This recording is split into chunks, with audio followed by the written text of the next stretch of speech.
Hello friends, स्वागत है आपનું મારા રસોડાના કાઠિયાવાડી સ્વાદમાં। હું ભાવનાબેન રાઠોડ। ફ્રેન્ડ્સ, વરસાદની સિઝન શરૂ થઈ ગઈ છે અને લગભગ બધાના ઘરમાં ભજીયાની ડિમાન્ડ હોય છે અને અલગ અલગ પ્રકારના ભજીયા બનતા પણ હોય છે। પણ આજે આપણે કંઈક નવું ટ્રાય કરીએ। આજે આપણે મમરાના ભજીયા બનાવશું અને એકદમ ક્રિસ્પી, ટેસ્ટી અને ખૂબ જ સ્વાદિષ્ટ, ઉપરથી ક્રિસ્પી અને અંદરથી પોચા એવા આપણા ભજીયા તૈયાર થશે।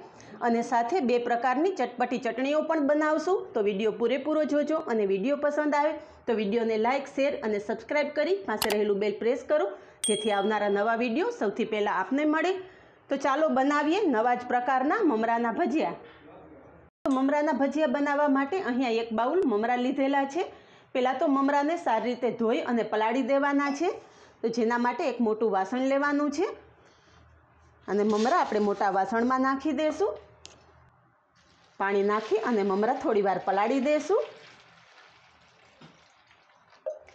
આ રીતે મમરા પલાળવાથી બે ફાયદા થાય છે। એક તો મમરા સારી રીતે ધોવાઈ જાય છે અને સોફ્ટ થઈ જાય છે અને મમરામાં રહેલું કોઈ પણ ડસ્ટ હોય તો એ દૂર થઈ જશે।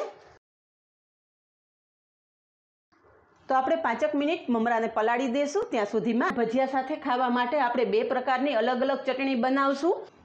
તો ચટણી બનાવવા માટે અહીંયા મેં કોથમરી લીધેલી છે, દાંડલી સહિત જ કોથમરી લીધી છે। એક મોટી સાઈઝનું મરચું લીધેલું છે, આદુનો ટુકડો, 2 દાળ મીઠા લીમડાના પાન લીધા છે। મીઠા લીમડાના પાનથી આ ચટણીમાં એકદમ સરસ સ્વાદ આવશે। સાથે 2 ચમચી જેટલા શેકેલા સિંગદાણા લીધા છે અને અડધા લીંબુનો રસ લીધો છે। તો બધું મિક્સર જારમાં લઈ લેશું। સમારેલી કોથમરી, ચટણી બનાવવા ટાઈમે હંમેશા દાંડલી સહિત જ કોથમરીનો ઉપયોગ કરવાનો, એકદમ સ્વાદિષ્ટ ચટણી તૈયાર થશે। સમારેલા મરચાં, આદુ અને મીઠા લીમડાના પાન નાખી દઈશું। સાથે સિંગદાણા પણ નાખી દઈશું અને લીંબુનો રસ પણ નાખી દઈશું। હવે ચટણીમાં સ્વાદ પ્રમાણે મીઠું નાખશું અને 1 ચમચી ખાંડ નાખશું। ખાંડ નાખવાથી આ ચટણી એકદમ સરસ ખાટી મીઠી બનશે। પણ જો તમને ગળાશ પસંદ ન હોય તો ખાંડ સ્કીપ કરી શકો છો। અને 2 આઈસ ક્યુબ નાખી અને આપણે ચટણી પીસી લઈશું। આઈસ ક્યુબ નાખવાથી ચટણીનો કલર એકદમ સરસ ગ્રીન આવશે। તો બધું પીસી લેશું। અહીં આપણી ચટણી પીસાઈ ગઈ છે। તમે જોઈ શકો છો કે એકદમ સરસ કલર આવ્યો છે। જેવો કલર છે એવો જ સ્વાદ આવે છે આ ચટણીનો। તો પીસેલી ચટણી એક બાઉલમાં કાઢી લેશું। ગ્રીન ચટણી તૈયાર છે। હવે રેડ ચટણી બનાવશું। તો ચટણી બનાવવા માટે કડાઈમાં આપણે 1 કપ પાણી ગરમ કરવા મૂકશું। આજની ચટણીની ખાસ વાત એ છે કે આ ચટણીમાં આપણે આંબલી કે ગોળનો ઉપયોગ નહીં કરીએ તો પણ એકદમ સ્વાદિષ્ટ અને ચટપટી ચટણી તૈયાર થશે। પાણી ગરમ થવા દેશું। અહીં આપણું પાણી ગરમ થઈ ગયું છે। તો પાણીમાં આપણે 2 ચમચી જેટલી ખાંડ નાખશું અને એક મોટા લીંબુનો રસ લીધેલો છે। તો લીંબુનો રસ નાખી દઈશું। લીંબુના રસની જગ્યાએ તમે આમચૂર પાવડર નાખી શકો છો। આમચૂર પાવડર ના હોય તો લીંબુના ફૂલ નાખી શકો છો। હવે થોડી જ વારમાં આપણી ખાંડ પણ પાણી સાથે એકદમ સરસ ઓગળી ગઈ છે। અહીંયા 1 ચમચી કાશ્મીરી લાલ મરચું નાખેલું છે। તો કાશ્મીરી લાલ મરચું નાખી દઈશું। કાશ્મીરી લાલ મરચુંથી ચટણી આપણી તીખી નહીં થાય પણ ચટણીનો કલર એકદમ સરસ આવશે। તો લાલ મરચું પાવડર પણ પાણી સાથે એકદમ સરસ મિક્સ થઈ ગયો છે।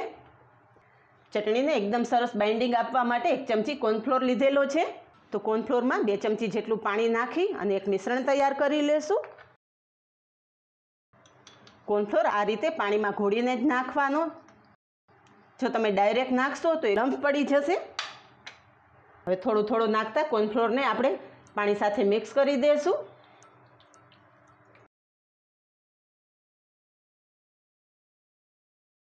કોર્નફ્લોર આ રીતે પાણીમાં એકદમ સરસ મિક્સ થઈ જવો જોઈએ। તો તમે જોઈ શકો છો કે માત્ર 2 જ મિનિટમાં આપણી ચટપટી એવી ચટણી તૈયાર થઈ ગઈ છે। ગેસની ફ્લેમ બંધ કરી દઈશું। હજી ઠંડી થતાં ચટણી થોડી ઘાટી થશે। અહીંયા મેં અડધી ચમચી જેટલા મગજતરીના બિયા લીધેલા છે। મગજતરીના બી નાખવાથી ચટણીમાં એકદમ સરસ દેખાવ આવશે। હવે છેલ્લે ચટણીમાં આપણે સ્વાદ પ્રમાણે મીઠું નાખી દઈશું। તો તૈયાર છે આપણી સ્વાદિષ્ટ અને ચટપટી ચટણી। ચટણી સાઈડ પર રાખી દઈશું। 5 મિનિટ પછી અહીંયા તમે જોઈ શકો છો કે આપણા મમરા એકદમ સરસ સોફ્ટ થઈ ગયા છે અને હાથેથી મેશ કરતાં મેશ થઈ જાય છે. તો હવે મમરામાં રહેલું પાણી નિતારી અને મમરાને આપણે એક બીજા વાસણમાં લઈ લેશું.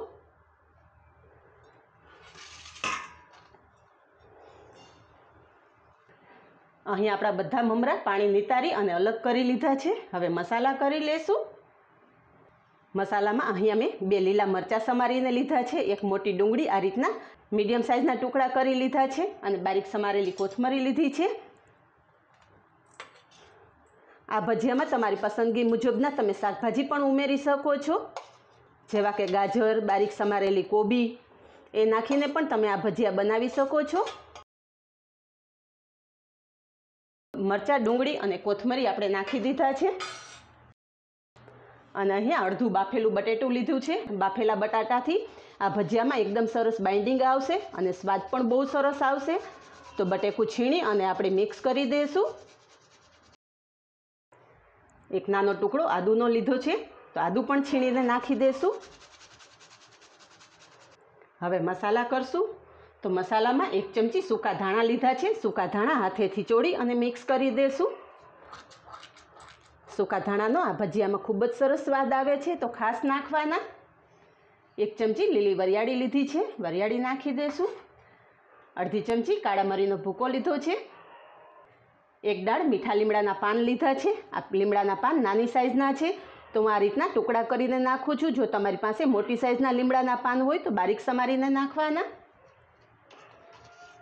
હવે મસાલામાં સ્વાદ પ્રમાણે મીઠું નાખશું, થોડી હળદર નાખશું અને અડધો કપ ચણાનો લોટ લીધો છે, તો ચણાનો લોટ નાખી દઈશું અને બધું હાથેથી ચોળી અને પહેલાં તો મિક્સ કરી લેશું.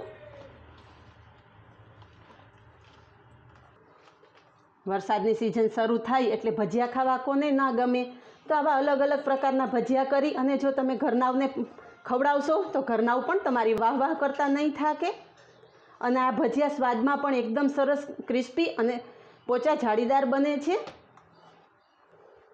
હવે આપણું મિશ્રણ મિક્સ કરતાં થોડું થીક લાગે છે, તો અહીંયા મેં દહીં લીધેલું છે, તો થોડું દહીં નાખી અને મિશ્રણ તૈયાર કરશું. દહીંની જગ્યાએ તમે પાણીનો ઉપયોગ પણ કરી શકો છો, પણ દહીં નાખવાથી આ ભજીયા એકદમ સરસ જાળીદાર બનશે. તો ભજીયા માટેનું મિશ્રણ આપણું તૈયાર થઈ ગયું છે. આ રીતના થોડું થીક જ રાખવાનું, હાથેથી લેતા આ રીતના મિક્સ થઈ અને ભજીયું પાડી શકો એટલું થીક આપણું મિશ્રણ રાખવાનું છે. હવે ભજીયા બનાવશું.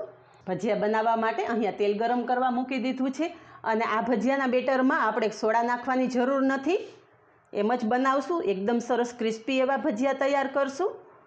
તો થોડું બેટર લેતા આ રીતે ભજીયા પાડી લેશું. ભજીયા તેલમાં નાખ્યા પછી તરત જ પલટાવવાના નથી, ઉપર આ રીતે થોડા ગોલ્ડન બ્રાઉન થાય પછી ભજીયા પલટાવશું.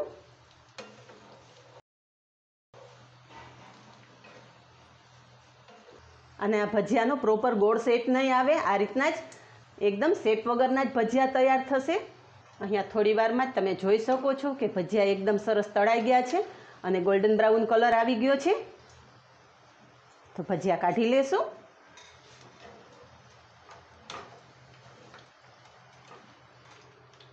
ભજીયામાંથી એક્સ્ટ્રા તેલ નિતારી અને કિચન પેપર ઉપર કાઢી લેશું. આ જ રીતે બાકીના ભજીયા પણ બનાવી લેશું. તો બીજી બેચના ભજીયા પણ તળવા નાખી દીધા છે. ફ્રેન્ડ્સ, આજે આપણે મમરાના ભજીયા બનાવ્યા. આગળ હવે તમારે નેક્સ્ટ કયા ભજીયાની રેસીપી જોવી છે એ મને કમેન્ટ કરી અને ચોક્કસ જણાવજો. તમારી પસંદગી મુજબના ભજીયાનો પણ વિડીયો આપણે બનાવશું.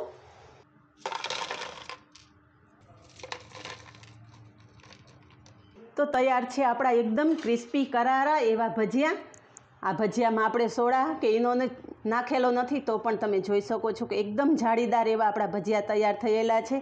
સાથે આપણે ગ્રીન અને રેડ ચટણી પણ સર્વ કરેલી છે.